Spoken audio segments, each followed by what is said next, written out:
നമ്മുടെ സബ്സ്ക്രൈബേഴ്സ് ഫാമിലിയിലെ എല്ലാവരുടെയും സമ്പൽ സമൃദ്ധിക്കായിട്ട് പണത്തെക്കുറിച്ച് അറിയാനും നേടാനും സംരക്ഷിക്കാനും റൂൾസ് ഓഫ് മണി എന്ന പുസ്തകത്തിൻ്റെ അനാലിസിസ്, ഈ പുസ്തകവുമായി ബന്ധപ്പെട്ട കഴിഞ്ഞ എല്ലാ പാർട്ടുകളും അത് താഴെ ഡിസ്ക്രിപ്ഷനിൽ കൊടുക്കുന്നുണ്ട്. Please check it out. 17ാമത്തെ നിയമം ഇങ്ങനെയാണ് പറയുന്നത്: വെൽത്തി എങ്ങനെ ചിന്തിക്കുന്നു എന്ന് നിങ്ങൾ മനസ്സിലാക്കണം. പൊതുവെ ഇങ്ങനെ പറയപ്പെടുന്നുണ്ട്, നിങ്ങൾക്കൊരു കാര്യത്തിൽ പെട്ടെന്ന് വിജയിക്കണമെന്നുണ്ടെങ്കിൽ അതിൽ ഓൾറെഡി വിജയിച്ചവരെ നോക്കുക, പഠിക്കുക, അവരെന്ത് ചെയ്തോ അത് അങ്ങനെ ചെയ്യുക എന്ന്. അതുപോലെ ഒരു നിയമമാണിതും. ഇവിടെ നിങ്ങളുടെ ലക്ഷ്യം പണം ഉണ്ടാക്കുക, കൂടുതൽ പണസമ്പാദനമാണെങ്കിൽ പണത്തെക്കുറിച്ച് പഠിക്കണം, അതെങ്ങനെ വർക്ക് ചെയ്യുന്നു എന്ന്. അതുപോലെ തന്നെ ആ റേസിൽ വിജയിച്ചവരെ കുറിച്ചും പഠിക്കണം. അവരുപയോഗിക്കുന്ന ഭാഷ എങ്ങനെയാണ്. ഭാഷ എന്നുദ്ദേശിച്ചത് ഇംഗ്ലീഷ്, മലയാളം അങ്ങനെയൊന്നുമല്ല. ഭാഷ എന്ന് പറഞ്ഞാൽ ചില വാക്കുകൾ അവർ കൂടുതലായി ഉപയോഗിക്കും, ചില ശൈലികൾ. ഇവിടെ നിന്ന് തുടങ്ങി അവരെങ്ങനെ വർക്ക് ചെയ്യുന്നു, അവരെങ്ങനെ റിലാക്സ് ചെയ്യുന്നു, അവരെങ്ങനെ സേവ് ചെയ്യുന്നു, അവരെങ്ങനെ ഇൻവെസ്റ്റ് ചെയ്യുന്നു, അവരെന്തു വായിക്കുന്നു, എന്തു വായിക്കുന്നില്ല, ഇങ്ങനെ അവരെക്കുറിച്ച് എത്ര പഠിക്കാൻ കഴിയുന്നോ അത്ര പഠിക്കാൻ ശ്രമിക്കുക. അവരുടെ ഇൻ്റർവ്യൂകൾ കാണാം, അതുപോലെ അവരുടെ ബയോഗ്രഫികൾ വായിക്കാം. റിച്ച് ആകണമെന്നുണ്ടെങ്കിൽ റിച്ച് എങ്ങനെ ചിന്തിക്കണം എന്ന് ആദ്യം പഠിക്കാൻ ശ്രമിക്കണം.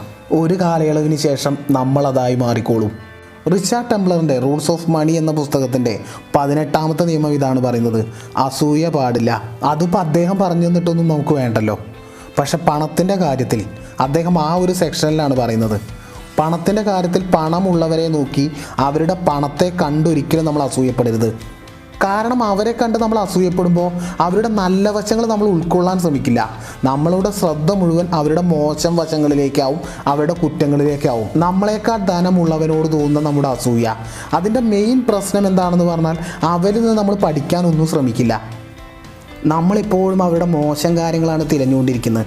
നമ്മുടെ ലക്ഷ്യം പണം ഉണ്ടാക്കലാണ്, പണം നേടലാണെങ്കിൽ അവരിൽ നിന്ന് കിട്ടുന്ന നമുക്ക് ആവശ്യമായുള്ള എന്തും സ്വീകരിക്കാം, എന്തും പഠിക്കാം, എന്തും നേടാം.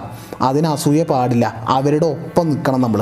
ഒരുപക്ഷെ അവർ നമ്മളെക്കാൾ കൂടുതൽ നേരം ജോലി ചെയ്യുന്നവരായിരിക്കാം, നമ്മളെക്കാൾ മുൻപേ ഈ മേഖലയിലേക്ക് വന്നവരായിരിക്കാം, നമ്മളെക്കാൾ കൂടുതൽ സ്കില്ലുകൾ കഷ്ടപ്പെട്ട് നേടിയവരായിരിക്കാം, നമ്മളെക്കാൾ ഒരുപാട് തവണ തോറ്റുപോയവരായിരിക്കാം. ഇതൊന്നും അറിയാതെ അവസാനമുള്ള അവരുടെ നേട്ടത്തെ നോക്കി അസൂയപ്പെടുന്നതിൽ എന്തർത്ഥമാണുള്ളത്? 19ാമത്തെ നിയമം, റിച്ചാർഡ് ടെംപ്ലറുടെ റൂൾസ് ഓഫ് മണിയിലെ 19ാമത്തെ നിയമം: നമ്മളെ മാനേജ് ചെയ്യലാണ് ഏറ്റവും വലിയ പണി. പണത്തെ മാനേജ് ചെയ്യലല്ല യഥാർത്ഥത്തിൽ ചലഞ്ച്, നമ്മളെ സ്വയം മാനേജ് ചെയ്യലാണ്. ലോകത്തെ ജയിക്കണമെങ്കിൽ ആദ്യം നമുക്ക് ജയിക്കാൻ കഴിയണം എന്ന് പറയുന്നത് പോലെ ഇപ്പോഴത്തെ നമ്മുടെ അവസ്ഥ അതിനേക്കാൾ കൂടുതൽ നേടണം, കൂടുതൽ സമ്പാദിക്കണം എന്നൊക്കെ ഉണ്ടെങ്കിൽ ആദ്യം മാറ്റം വരേണ്ടത് പുറത്തെ ഒന്നിലുമല്ല, നമ്മുടെ ഉള്ളിലാണ്. നമുക്ക് പല പ്രശ്നങ്ങളൊക്കെ ഉണ്ടായിരിക്കും. രാവിലെയൊക്കെ വിചാരിക്കും അത് ചെയ്യണം ഇത് ചെയ്യണം എന്നൊക്കെ, പക്ഷെ വൈകുന്നേരം ആകുമ്പോൾ ഒന്നും ചെയ്തിട്ടുണ്ടാവില്ല. അല്ലെങ്കിൽ നമുക്ക് സമയത്തെ കൊല്ലുന്ന പല ശീലങ്ങൾ, പല രീതികൾ.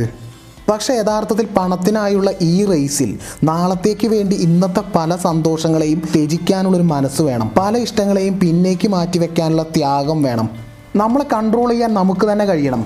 അതാണ് നമ്മുടെ എല്ലാ വിജയത്തിൻ്റെയും എല്ലാ നേട്ടത്തിൻ്റെയും തുടക്കം. നമ്മൾ വിചാരിച്ചിരിക്കുന്നത് നമ്മളെക്കുറിച്ച് നമുക്കെല്ലാം അറിയാമെന്നാണ്. നമ്മൾ പുറത്തുള്ള ഒരാളൊന്നും അല്ലല്ലോ അതൊരു വല്ലാത്തൊരു ഫീലിംഗ് ആണല്ലോ നമുക്ക്. എന്നാൽ സത്യത്തിൽ നമ്മുടെ പ്രശ്നങ്ങൾ എന്താണ്, നമ്മുടെ ബലഹീനതകൾ എന്താണ്, നമ്മുടെ കഴിവുകൾ എന്താണ്, ഇങ്ങനെ നമ്മളെക്കുറിച്ചൊരു തികഞ്ഞ ബോധം നമുക്ക് ഉണ്ടാക്കിയെടുക്കുമ്പോൾ, അത് നമുക്ക് ആദ്യം മനസ്സിലാക്കാൻ കഴിയുമ്പോൾ, അത് അക്സെപ്റ്റ് ചെയ്യാൻ കഴിയുമ്പോൾ നമുക്കത് ഇമ്പ്രൂവ് ചെയ്യാൻ കഴിയും. നമ്മുടെ വാല്യൂ പതുക്കെ കൂട്ടിക്കൊണ്ടിരുമ്പോൾ അത് പണത്തിലും കാണും. ചിന്തകളെ, ഇമോഷനുകളെ, പ്രവൃത്തികളെ ഇവയൊക്കെ മാനേജ് ചെയ്ത് കൊണ്ടുപോകാൻ കഴിയുന്ന ആളിലേക്ക് സമൃദ്ധി വന്നു ചേരും.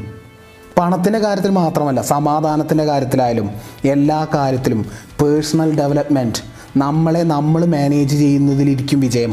റിച്ചാർഡ് ടെംപ്ലറിൻ്റെ റൂൾസ് ഓഫ് മണി എന്ന പുസ്തകത്തിലെ ഇതുവരെ നമ്മൾ കണ്ട നിയമങ്ങളൊക്കെ തിങ്കിങ് വെൽത്തി എന്ന പാർട്ടിലേതായിരുന്നു. അതിലെ 19 നിയമങ്ങൾ, ഇതുവരെ നമ്മൾ ഡിസ്കസ് ചെയ്തിരുന്ന 19 നിയമങ്ങളും മനസ്സുമായി ബന്ധപ്പെട്ട് കിടന്നിരുന്നു.